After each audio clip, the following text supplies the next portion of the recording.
Welcome to the first episode of BS with Bob, the new season. And my first guest, I figured, is somebody that I should bring in, somebody that means a lot to me, somebody that even though he's a lot shorter than I am, I look up to, and I think he's a damn good guy. Joshua Coburn is my very first guest on BS with Bob. He was a guest on my radio show a lot of times. He filled in for me once when I was on vacation.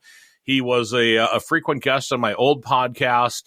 And an all-around good guy, owns Dissident Guitars, Cigars. And Josh, man, it's so damn good to see you. Right back at you, man. How exciting. What a good bit of history we have. You know, it's crazy what life has thrown at us, and who would have thought that we'd be this far away and still doing this, like 12, 13 years later? Like, that's insane.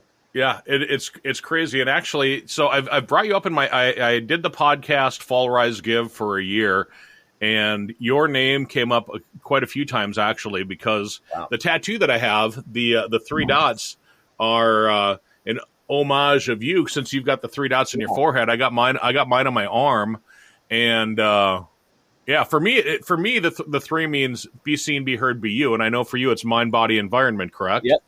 Yeah, you nailed it. Awesome, though. I mean, regardless, that's amazing. It's about that, though, right? You're applying it to your life in the way that it makes a difference to you, and that's huge. When I first met you, you were pushing a book, you were pushing your website, Manners and Motivation. Yep. Basically, you were teaching people that it's okay to look different and to be different and to be acceptable. And for some reason, you and I hit it off just like we had known each other our whole lives. Yeah, right on. And we're totally different. I mean, when we first met, we both have bald heads, and I had a little goatee, and you had you didn't even have a beard at the time, I don't think. Real little kind of boy bandy type thing, right? I look like one of the Backstreet Boys. So tell me, who is Josh Coburn? Oh Jesus, that's a huge question. You know what? At this point, I'm a relaxed yet driven individual that still seeks to make an impact. And that's a vast kind of difference from the guy that you met, so many years ago. Because you're right, at that time I was promoting Inspiration on Demand, I think, which was a book that I released right around then. I just started the Manners and Motivation tour, and that was mostly schools and stuff like that. And yeah, it was really about making connections and bringing people together and letting people know that, like, they can be who they are, and their differences and their trials and their tribulations and all that really are irrelevant. And gosh, right now it seems like that message is probably more needed than ever, considering how people kind of view one another in America these days. But back then, I was like grinding, like that's what it was about for me. It was about grinding. And I mean, I'm in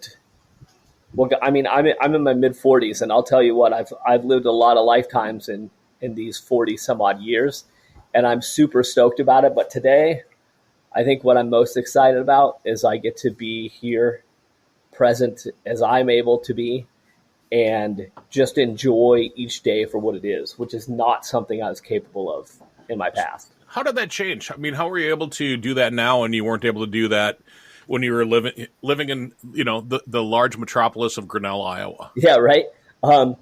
Honestly, like, I think it's perspective. I think it's time.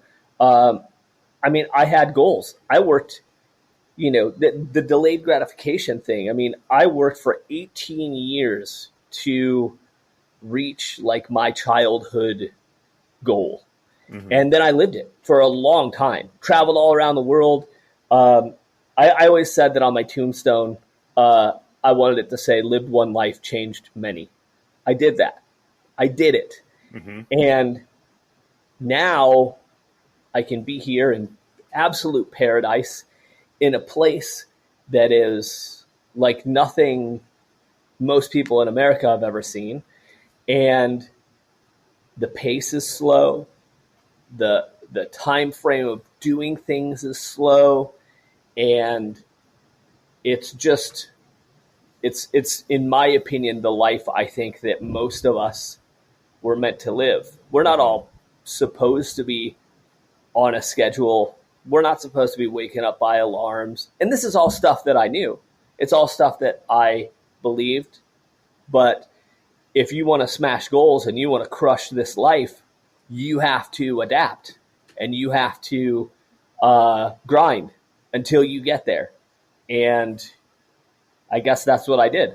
And I think that's what everyone should do if that's what they want. Well, I know that you were what I would consider probably my first influencer friend. Mm-hmm. And you were kind of an influencer before influencer was a thing. Right. And I know that you had a huge Facebook following and an Instagram following, and you had a lot of people that were following you. And then, I had you tagged on a bunch of things, and back in the day, I mean, we've met each other face to face 3 or 4 times. Yeah, several. Many times in La Crosse a couple of times, and then in Ferryville at least once. Yeah. And I tagged you on a lot of things, and then some pictures would come up, and then all of a sudden, it says your name, but then the link to you wasn't there anymore. So all of a sudden, your Facebook and your Instagram and all your stuff just went. My Instagram still exists. My Facebook. See, it's funny how the universe works or life works, right? Because I knew I needed this life, and over time, I kind of continuously wedged into it, and my Facebook, I didn't delete. It was deleted by Facebook, which is really interesting because, it was huge. And I had a lot of connections there, which is great. But I wanted to disconnect. And I said, always, there will come a time where I will sort of disappear and I'll live a quiet life and I'll help one-to-one in the communities that I'm in and focus there instead of focusing massively, which I did. And that was wonderful. But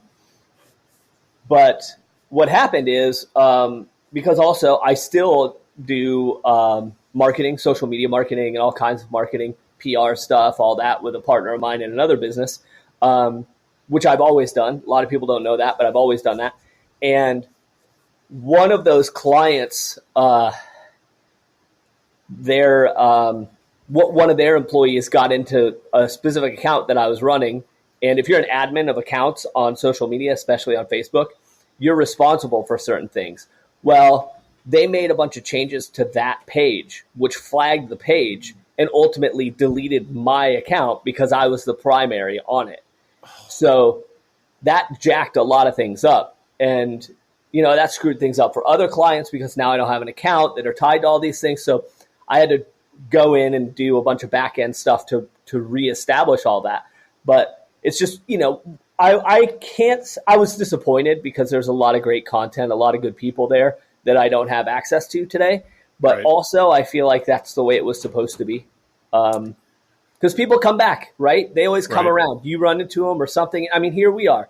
And it's just, it's because it's supposed to be. Well, it's funny that you say it's the way it's supposed to be, because I've been reading a lot of things on that, and just the manifestation of things. That was what my old podcast was a lot about. When I did the Fall Rise Give, we talked about manifestation, and it's funny how a lot of times that you're thinking about something or wanting something, and you work, just a little bit harder, or think about it a little bit harder, and then all of a sudden it's there, and something I reached out to your wife, is how you and I ended up hanging out or hooking up today. It's like, hey, is Joshua still doing stuff? How do I get a hold of him? And so that's cool. So let's talk a little bit about that partnership with you and Sin. That you guys have a cigar company. We do, correct. It's called Dissident Cigars. My wife is a cigar sommelier, and we live in Nicaragua, which is not why we live here, but we're cigar lovers. Obviously, I'm smoking a Dissident Revolt right now. But a lot of people, when you say cigars, they're like, oh, Cuban, right? Cuba. And that's because that's, generally what people know.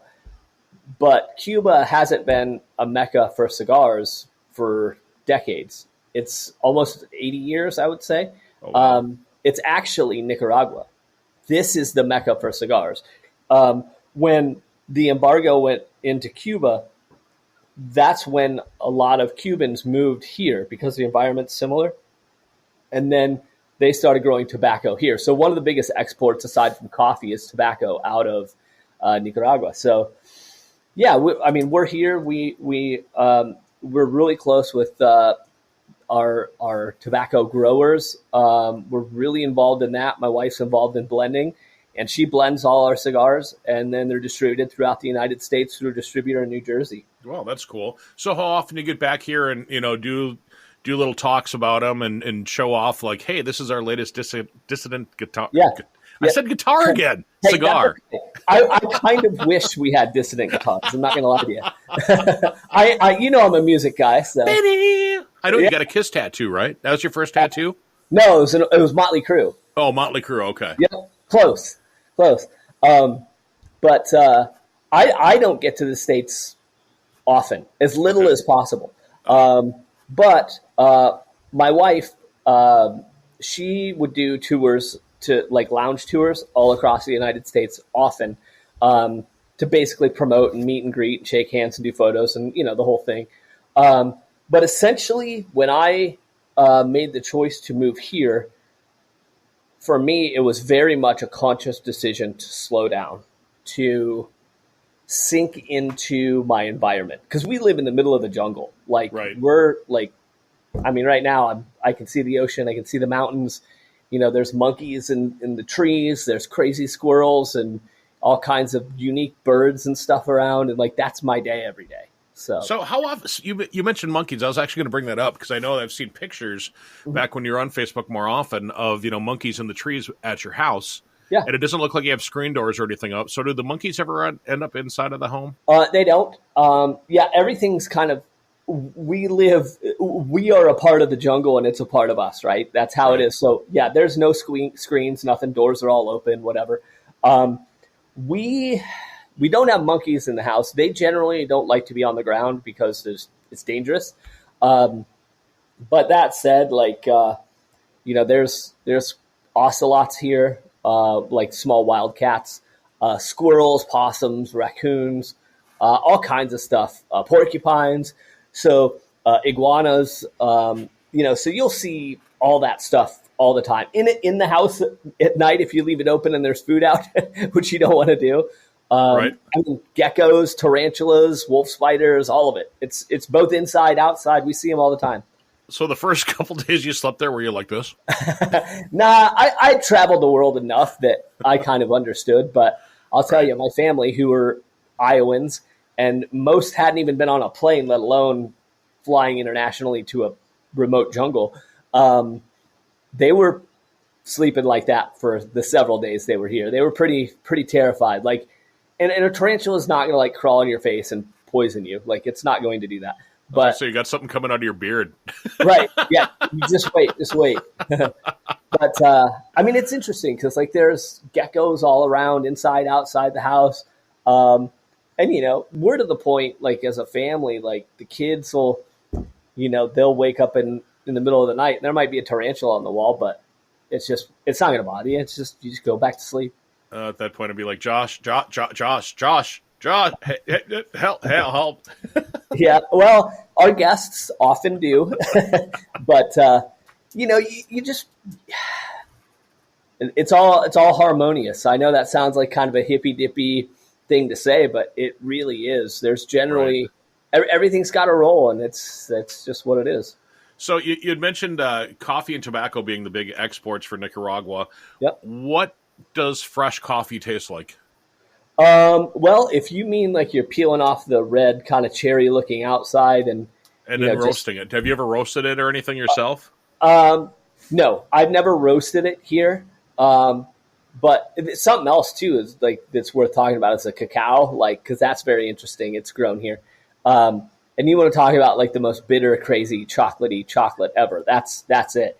And for me, because like my nose and mouth tend to not work well, I equate the two. Like coffee and cacao kind of are similar. Like when it's a fresh roasted ground coffee, like it has kind of a cocoa-y, thick kind of taste to it.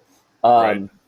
But yeah, here in Costa Rica, we're not far from the Costa Rican border. Like that's all coffee too, and sugar cane. A lot of sugar cane around here. But obviously, this is people come on coffee tours all the time because it's such a big deal. Do they end up at Starbucks? I'm not. I don't even know if there's a Starbucks here. I don't know if the coffee from here ends up in Starbucks. Right. I do know that in Costa Rica there is Starbucks farms there. Are there really? Wow. Yep. That's pretty interesting. They get it. I don't think there is here. What took a small town farm kid from Iowa that ended up getting tattooed and then ended up being an artist, because you're a body modifier for a while. Correct. So what takes you from that to being a marketing expert to saying the hell with it all and flying out and moving to Nicaragua and becoming the owner of a cigar company? Well, that's interesting. I guess it's funny when you start breaking down like the phases of life, right? Because I think we all sort of have them. But yeah, I did body modification for years, then marketing for years, which I've always sort of done behind the scenes because it helped with everything I was doing, obviously, along with getting paid for other shit. And then, traveling and speaking and writing books and all this stuff, right, was awesome. But it's very taxing. It takes a lot out of you. And I knew that eventually I wanted to be in a place where I could be a part of a community, small community, where things were simple, right? Not like, to give you an idea how outdated I am, I got stuck in a car in Vegas a year and a half ago because I didn't know how to get in or out of it because I've been here for so long. There's no fucking Teslas here. There's things like that don't exist. That's what's crazy. And I love that. I love that sometimes the power goes out here for, 6 hours. And instead of sitting and staring at your phone or doing work, you're hanging out by the pool with your kids talking, and that's awesome. So I guess your question was, what brings me, this person that's done all this here? I knew that I would be in a place like this. I thought maybe the Baja Peninsula in Mexico, maybe on the Sea of Cortez or something or whatever, but it ended up being here. And where we live here, it's on the coast. I'm looking at the Pacific right now. Weather's perfect. And again, what brought me here is the people, the community, and the simplicity. Where we live today reminds me of the stories I heard from my grandfather from when he was a kid in small town Iowa. That's the stories he would tell are reflected in the life and the people here, if that makes sense. It does make sense. So are you living typically? I mean, so the way that you live, is that the way that everybody around you lives? No, I'm not. We live on a mountain, kind of outside of town in the jungle. And, we have, thankfully, a lot of hard work pays off. So we have some additional luxuries. This is one of the poorest countries in Latin America, in the world, I think, but in Latin America for sure. So there's a lot of people that are living in dirt floors, tin shacks, and, small barrios. Your kind of, quote, middle class are living in, nicer homes, but with electricity and may or may not have running water and stuff like that. That's life here. Farmers still use oxen. I mean, there's places that have tractors, but you'll see oxen and horse and buggies and stuff around because that's a means of transportation still. So no, and we have a vehicle, but I was going to ask that. Yeah, we do. We have one vehicle for our family, which we don't need more. Most people have one vehicle for, per person who lives in the house, at any age. But no, and you can motorbikes, bicycles, walking, all that is a thing. There's no Uber here. There's taxis. You can get a taxi. But a lot of hitchhiking here still. So, it is a simpler life. The best way I can describe it when people ask is mostly, especially the farther you get outside of the capital city, closer to where we're at, it's basically if it was 1940, but with some newer cars and iPhones and flat screen TVs. Those are the things, the telephones. Everybody's got a telephone, and a lot of people have TVs. You'll see a place that's got a dirt floor, and a tin roof, but they have a TV mounted on the wall. You know what I mean? For entertainment. So pretty Right. crazy. Yeah, that does sound pretty crazy. So how is it going from, the hustle and bustle of everything that's here to the simple life there where you were a creator here where you created every day there every day you had a message of some sort, you wrote it on your card and you're like, be good to other people, Yeah. and I always enjoyed seeing those. And I mean those so I do a thing called hammock thoughts, and every once in a while I just, I go lay on my hammock and whatever pops into my head that ends up being my thought. Mm-hmm. And a lot of that is probably due to the fact that you did something very similar to that just with your Yeah. your daily posts. How do you shut those things off, or are they still there? They're still there. Like it took me a couple of years to really chill out, if that makes sense. Like, Oh, it makes because total like sense. it's like, oh, I got this stuff to do today, right? And I'd always be like, I got to get it done. I got to knock it out. But it's like, okay, so I need to get to town by 3:00 for something. And it's like, now it's like, well, it'll take however long it takes. Right. If it takes 15 minutes, great. If it takes 2 hours, well, I guess I'm not getting home till 5. So, and that's just how, especially because that's the way it works here, So it used to drive me crazy. And I'd have to remind myself, like, look, you came here to not worry about time, to not wake up by alarms, to not go to sleep because you have to get up early the next day. That's why I moved here.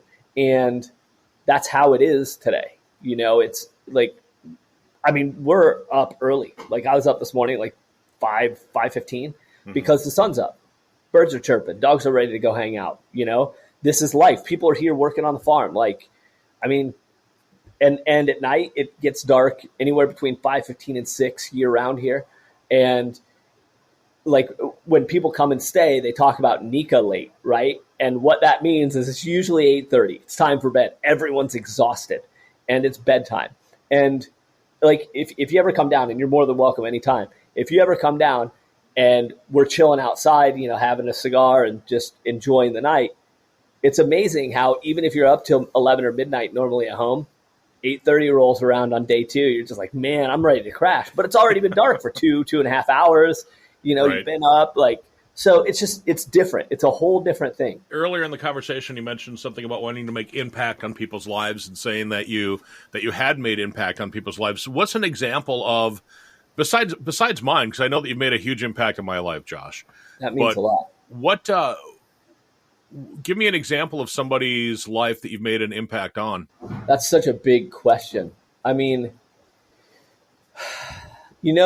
it's really hard for me to fathom it because like you have the dot tattoos. There's people all over the world that have those. Right. And they'd send them to me and like, I can't even process that they have that because of a message I wrote or something I did or whatever. I have no idea how to process that. You know what I mean? Mm-hmm. I'm appreciative and it means so much to me, but it's such a big thing. You know what I mean? It's so huge. And it's a lot to carry in some ways. But, I'll talk about a young lady whom I spoke at her high school years ago, and she was lost, didn't know where to go in life. She's 15, 16 years old. I ran into her a year or two later at a gas station where she was working. She was unhappy. Her parents were kind of forcing her to go to college. And she didn't know what to do. She just wasn't happy living that life. And she didn't know where she wanted to go. And through a few conversations, we discovered that she wanted to travel the world and she wanted to have her own business. She wasn't sure what that looked like, but that's really what her childhood dream was. Mm-hmm. And, she has flown down here and stayed with my family. She has traveled other places, and she's traveled all over the United States, working different massive events, Texas state fairs, Wisconsin state fairs, like all kinds of things with her own business. Cool. She dropped out of college and she did it. And it's that like, I'm not saying, what's the best way to put this? To me, that is the best success that I can have because I don't think she's out there like, oh, this guy changed my life and he's the greatest. I don't think she's saying that. And that's okay, because I don't need to hear that, because I see what she did. Mm-hmm. I see how we got her on that path, and her success is success for me. That's the stuff that matters, because she's out there living her biggest and best and happiest life in a way that a lot of people never figure out, because they're not willing to take the risks. They're not willing to put in the work. They're not willing to really listen, to themselves, not necessarily to me, because it was never my job to tell somebody what to do. It's my job to bring out of them what they want and help lay that path so they can be great. Well, I think a lot of people are afraid to take chances, and they're afraid to do the work that needs to be done in order to achieve that goal. Yes, I agree with you. I think that's 100% the case, because it's scary as hell, right? A lot of people work for something very specific, whether it's a bank account number or whatever. And if it involves risking that, or risking comfort, or risking whatever, they don't want to do it. And as somebody who I don't like change. I love routine. I love discipline. I love fucking just doing it. You know what I mean? Right. I also understand that I have to discover how to be uncomfortable to live my best life. And I have to thrive in that. And I hate it. It is angering, because I want to love it, but I don't know how to love it. I'm just not the guy that loves change. But that said, also, I've traveled around the world. I live in a beautiful fucking country, and every day there is a new challenge that is different and slightly maybe scary or uncomfortable. And that really is what I think we all thrive on, because we know what we're capable of. We're not plopping down in front of the TV. We're achieving something. Like Jordan Peterson talks about, just get up, make your bed, so you know you achieve something every day, right? Yep. Yes, that. And for me, it's not getting up and making my bed. It's getting up and, like, I still suck at speaking the language, but I every day I try, and I work with the locals, and I get better. And, like, these are all things that help me realize, like, you're fucking in your mid-40s, but you ain't dead. You're still moving. You're still doing shit. So that's all important. Let me shift the conversation a little bit. What's a skill, like a life skill, that everybody should have, but very few people do? Oh, shit. Today, the understanding of how to communicate. As the shittiest communicator, admittedly, I am not a good communicator. Not true. I don't believe that. I know. And that's because I work at it. I do. I truly work at it. I don't. Especially, like, if you were in my daily life, you'd be like, bro, you don't say a damn word, which would probably be the case. But I do have to work at it. I have to work hard at it. And I think now these things really jack that up, because at the end of the day, connections, they matter more than anything else, more than education, more than money, more than anything else. Connections matter. Always. It's always been that way. And today we're connected here, right? Which is good. That's a great place to start. But if you're not doing what we're doing right now, if you're not doing it in person, if you're not connecting with people and understanding how you can provide value to other people first before they provide value to you, then you're losing. And I think it's those two things, right? It's communication, it's understanding how to communicate, and how to provide value. Because so many people, like, I hear the fucking phrase white privilege all the time, or privilege even. That word was never, like, I didn't even know, like, privilege came up when I was, like, in elementary school, when I got the privilege, right, of doing something special, like getting a cupcake or something for what I did. Like, privilege wasn't anything else. And now I hear it all the time, right? And I hear about, that people expect things to come to them without putting in the work and all this stuff. And I think to myself, gosh, that has to be a disappointing life. Because if you feel so privileged that you deserve things without working for it and or providing value to others, like, you're going to be pissed with those expectations. Because, absolutely. I mean, I guess that's how I exist. Well, I think a lot of people have the whole entitled lifestyle. They feel like everything should be handed to them, and that's kind of what you're saying Yeah, there. Is that exactly. I mean, unfortunately, there's a lot of people that think that, well, I deserve this because I do, because my parents went to the school, I should be able to go to the school. Because my dad is the boss, I shouldn't have to do that. Because I know the owner, I should be able to do this. Because I've got this. Because I have a gray beard, I should be able to, never be carded for something. Right. There's Yeah. always that unfortunate problem that people have the entitled feeling in their lives. Yes, 100%. You probably summed all that up better than I did. Because, like, for me, like, I never expect anything from anyone. I don't expect some sort of bullshit special treatment. Right. I expect to provide value to others first, always. And if someone's like not meant to be in my life, because we all have that, right? People come and go. I mean, we hadn't connected for a few years at this point, and that's because it just wasn't time for that time. Right. That doesn't mean it's wrong. That doesn't mean you suck or I suck. That's just how it is. And I would suspect, at least for a while, we'll probably have more frequent communication, which is awesome. Maybe forever, and it'll be great. But really, at the end of the day, what value am I providing you, or the people around you, or the people around me? And if I'm not providing that value for a time, then I suspect that for whatever reason we'll drift apart and then maybe reconnect when the value makes sense again. Right. And I think that's all okay. I think people think that everyone in your life has to be forever. No. And it's like, no, they're not. They're not meant to be forever. They're meant to be for now. And you should be providing value. You should be lifting each other up. And one might grow past the other. And you know what's crazy is if you guys were friends in the first place, when those people continue to level up, they'll turn around and yell at you and be like, hey, I got some people for you to meet.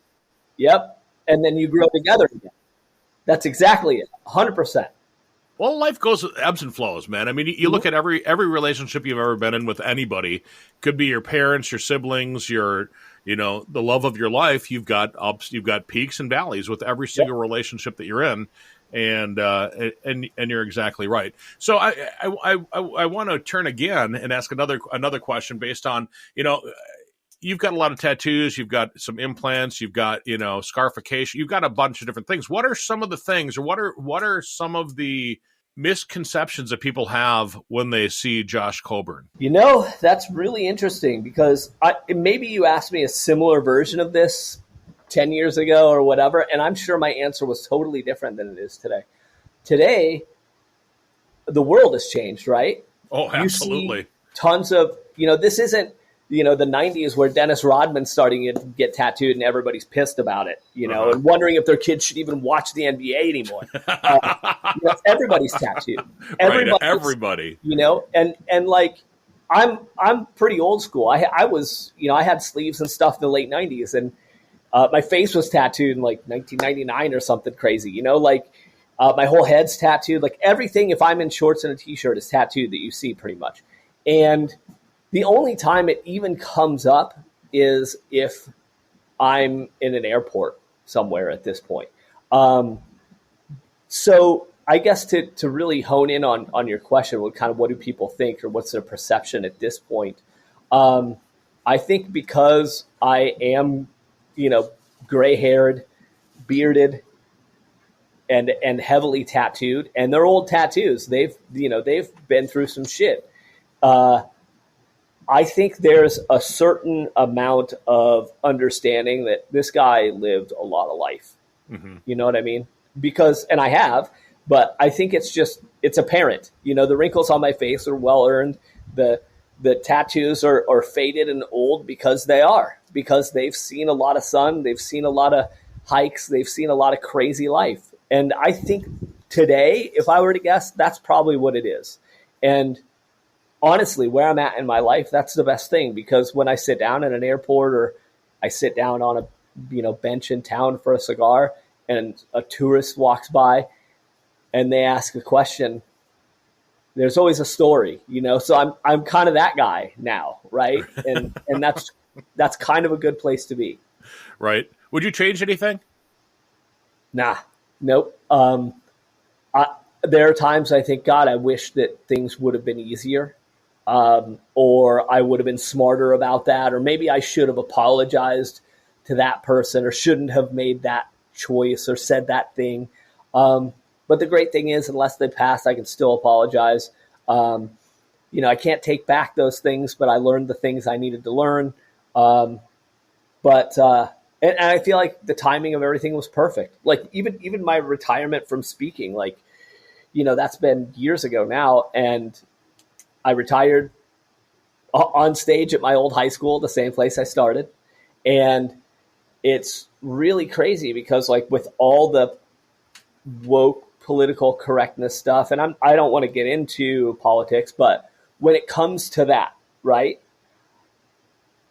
To be on stage with a microphone and speak to 5,000 people with that kind of pressure that people assume that other people fully grasp and understand and wouldn't make mistakes with it, I have no interest in being a part of that because I don't exist in that world. I exist in this world.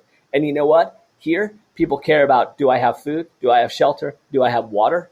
And they're sitting outside their dirt floor houses in chairs that are, used to be white and now they're gray because they're so worn with their families every night, laughing and having a good time and not worrying about what car's in their driveway and what pants are, what labels on their pants and any of that bullshit. So right. For me, it's weird. The timing of life, if somebody called, hey, I'll give you $10,000 to come speak here. I don't know if I do it. I mean, I've turned down stuff since we've been here because, and I'm not saying I would never do it again. What I'm saying is today, based on how I live and what I know, it would have to be a good, fun, interesting subject to go speak upon in front of an audience that understood what I was there for me to do it. So the final question that I'd like to ask people when I do a podcast is, how do you want to be known? I think it still stands.